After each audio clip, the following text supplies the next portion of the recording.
What's up guys, Syiler here and I am back with another video, and this time we're going to be running through a few tips and tricks on making more gold when you mount farming. Now this isn't going to make you a millionaire instantly, but it will be slowly adding more and more gold to your gold total and hopefully give you a few ideas and allow you to think out the box a little bit more on the various different mount farms that you're doing so you can incorporate some of these methods. So the first one up is the most known about and the more obvious one, but that is just the raw gold you'll get from the raids. So essentially any boss you kill, you'll take its loot and you'll sell it to a vendor, and normally you get a good amount from doing this. But you should also keep in mind you should be running these raids on the highest level possible. So if you've been running them on 10 man for example, if your character is able, then it's definitely worthwhile running them on 25 man heroic or whatever, the highest level difficulty you can do them on, because not only are you going to be getting more loot from the raid, but you're also going to be getting higher item level, which in turn sells for more, meaning overall you're getting more gold. And it might not seem like much, like, oh, I only got an extra 100 gold from that boss, but if you're killing multiple bosses each week continuously on multiple characters too, that 100 gold turns into thousands of gold very, very quickly. So you should just be trying to make as much use of that as possible. Another thing to note as well is the loot from bosses will actually be mailed to you if it's epic.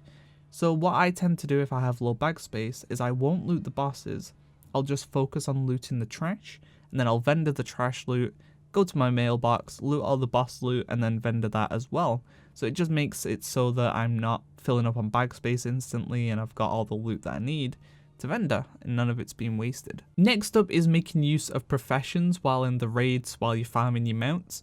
So say for example you're running cataclysm raids quite a lot, it's worth looking into enchanting and tailoring on your characters, especially if you're running these raids on alts that you don't really do much with, the professions you're not touching. Then you could go over and switch over to enchanting and tailoring, and in general these professions are going to be the best for raids. There are some others that might come in useful here and there, but generally I like enchanting and tailoring, and that's mainly because once you've run the raid, you can disenchant the loot and get the hypnotic dust or the maelstrom crystals, whatever, and on some realms those mats sell more than the items would to the vendor, so you're making some extra gold there. Or the tailoring, once again you can get cloth from humanoid type mobs, and even make that into things like the ember silk bags, which sell for about 600 gold on my realm, so that's not too bad. It's only 15 hypnotic dust per bag, and then you need some cloth as well from the tailoring side. But you can make a bag out of that, sell that, make a little bit of extra gold there. Or with enchanting, there's these tomes of illusion, and running these various raids, if you run quite a lot of them, you're going to be getting most of the materials you need. You can just buy the little bit of extra materials that you don't have. It doesn't generally cost too much.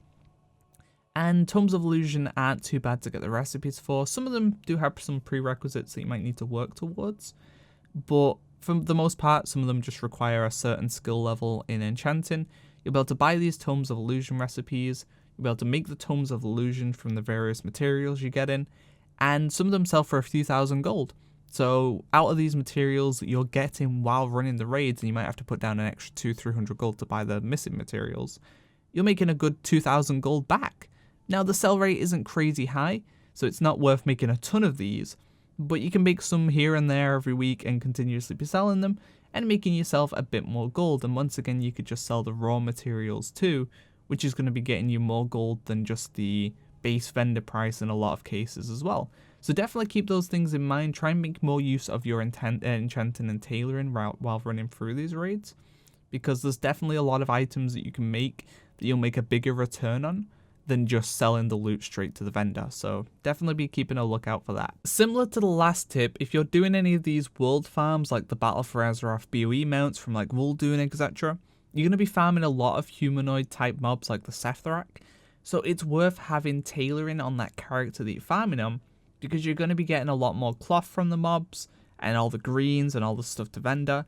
And if you're farming out there anyway, your goal isn't to make gold, but if you do have tailoring on the character, especially if you can work up to having the new tailoring item, which I believe gives you more cloth as well, then you're just going to be getting a lot of extra materials that you can craft with or sell the raw cloth, do whatever, basically making yourself a good chunk of extra gold. And then all the greens that you get in, you could either DE them, which most cases isn't worth it, but you could sell them as raw greens on the auction house for people looking to scrap or DE them themselves. Or you could go scrap them and sell the materials that you're getting from scrapping and keep the explosive to make into something else. It's up to you. But you can definitely do a lot more with these greens than just sell them to a vendor. So be just kind of a bit more proactive on what you can do with the different farms that you're doing and how you can kind of incorporate professions into those farms to get yourself a little bit of extra gold. While we're still on the topic of professions, I did also want to touch on herbalism and mining. Say for example, you're flying around Oldham for the grey camel, you're clicking on the camel figurines, you're trying to find them. You could be taking a slightly prolonged route around the edges and things like that, and looking for herbs and mining nodes and grabbing those along your way as well, because those are going to be adding a lot of extra value to your farm. You're not making any gold while looking for the grey camel, but with herbalism and mining, you're going to be picking up the pyrite ore, you're going to be picking up the whiptail, the cinder bloom. These things have pretty good value still from Cataclysm, because farmers and people trying to flip and stuff on the auction house are making use of these to make the sandstone drakes and various other things. So they still have a pretty good sell value, and you could even take a step further and turn the pyrite into bars, etc., and try and make a bit more money there as well. It does take a little bit more effort, but if you do take those extra 10-20 minutes to turn them into other things, then you're going to be making even more money. So something that previously wasn't earning you any money, you were just wasting your time, well, not wasting your time, but it was just costing you time, you could be making some gold from it while you're still trying to do whatever it is you're trying to do. So just be a little bit more proactive on how you can incorporate these professions, as I said earlier. This next tip does require you to have herbalism as well, but to be fair, making gold in World of Warcraft is quite profession heavy anyway, and there's not too many methods outside of that to make gold. There is quite a few, but professions are the main way that you generally make gold in World of Warcraft. And this one requires herbalism, and it's basically making use of golden lotuses in Pandaria to make a little bit of extra gold. So say you're going to do Mogushen Vaults, or you're doing the Alani Sky Crystal farm. What you could be doing instead is quickly having a look around the area for a golden lotus herb. You pick that up, and that's going to give you a 15-minute treasure finding buff. So it's very similar to the potion that you used to be able to get that's now gone. You can get this buff for 15 minutes, which means the next 15 minutes of stuff you kill, you're going to have a chance of getting these little treasure boxes, the plundered treasures. And inside is going to be some gold, maybe a green, or maybe trillium ore, or ghost iron ore. So from things that you're going to be killing anyway, you're going to be getting these extra boxes, which is just going to increase your overall gold amount. And it's very little work. Now, I wouldn't recommend farming too long for a golden lotus. I'd just kind of look in the immediate area, see if one's up.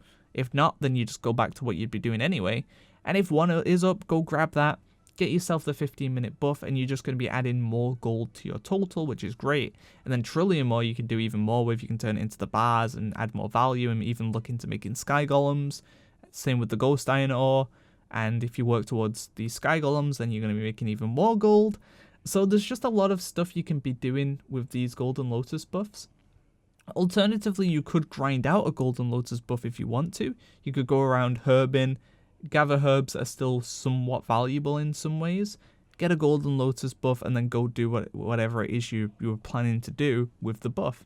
So then you've still got the herb value, and then you've got the raw gold farm value that you're doing anyway. But Pandaria herbs are a little bit harder to sell. They're not as valuable in general, but if there is a golden lotus in the area, definitely be keeping an eye out for that, as I said, because that's just going to be increasing your gold value by doing very little. So yeah, keep an eye out for those golden lotuses. Next up is making use of add-ons like Loot Appraiser and TSM to have a better idea of the value of the items you're getting, especially if you're running these older raids like Strathholm. You'll be able to figure out how much these greens are worth that you're picking up, and in some cases you can end up with a green that's a quite valuable transmog piece that you can sell for quite a lot of money. So say for example you're running through here, you're picking up your greens and stuff, it's just worth killing all the mobs along the way if you're doing the Baron Revendare farm, AoE them down, and then see what kind of loot you can get, because as I said, you might be lucky and get a green that you don't even realize is valuable, but making use of Loot Appraiser and TSM together, then you're going to be able to figure out how much those things are worth-ish. Obviously, some things are skewed and you need to have a little bit of common sense, but it gives you a better idea if it's a valuable piece that you can go and sell on the auction house instead of just vendoring. So definitely be looking out for the transmog pieces from these older raids and dungeons, because there are still quite a few valuable ones out there that you can make a good penny off. The final tip is going to be pets that you can get, you know, battle pets, combat pets, just normal pets that people want to have by the side. Generally though, the pets from raids that drop mounts aren't that valuable because there's a surplus of them from people doing the raids non-stop, but there are still a few pets that are still valuable, and especially the newer ones that have been added to like Mogushan and stuff like that, those still have an okay value to them. And once you do get some of these pets that are more valuable, you'll want to figure out why it is people want it. Do they want it to finish an achievement? Do they want it to, you know, battle pets with? Is it a good battle pet? Or do they want it just because it looks nice? If it ends up being that it's a good battle pet, you can give it a quick Google and see what people are using in their battle pet lists, etc. It's probably worth leveling that pet to level 25, which is then going to add a chunk more value to it, a few thousand gold, and it's going to mean it's going to sell faster too. So if it's viable for you, you know, go if you have good pets already and you know how to level pets, then definitely look into leveling the pet up and then selling it on the auction house for some extra gold. Another thing to note as well, a very quick way of leveling a pet, is if you have a level 3 garrison and a pet hut that you've never done anything with, maybe on a new alt, you can go there, there'll be a short quest to pick up a rock, and you'll be able to turn that rock into a like pet item that will instantly level a pet to level 25. So if you've got any of those spare that you haven't used, definitely go to your level 3 garrison, get the pet menagerie set up, and get yourself an instant level 25 pet that you can sell for some extra gold. So that about wraps up the video, and as I said, these things aren't going to be making you millions of gold instantly, but that isn't the purpose. You're running these raids and farming these places to get mounts, but if you're a little bit more proactive, you can be making some okay gold on the side. Literally just switching from 10 man to 25 man heroic already will be giving you thousands of extra gold, especially if you're running these places on multiple alts per week. That's going to be a big chunk of gold per week. So you just need to be a little bit more proactive with how you're using your professions and your time and seeing if you can make some extra gold there. And there's probably tons of other methods of making some gold while mount farming too. If you've got any to share, throw them down in the comments below, that'd be great. And yeah, if you want to see some more content from me, then definitely throw up a subscribe. And I do stream on Twitch as well, so if you want to watch my streams, see me mount farm, join in the fun, then there'll be a link to my Twitch in the description below. We also do have a Discord server if you want to check that out. That's in the description below too. It's a little WoW community, you know, share your transmog, share your latest pet, have a chit chat about WoW, and we do get some events on the go as well. We've got a Glory of the Legion Hero run coming up on Horde this weekend. So if you want to get in the fun there as well, check that out and come and hang out on the Discord. But thanks for watching guys, look out for more videos coming soon. See ya!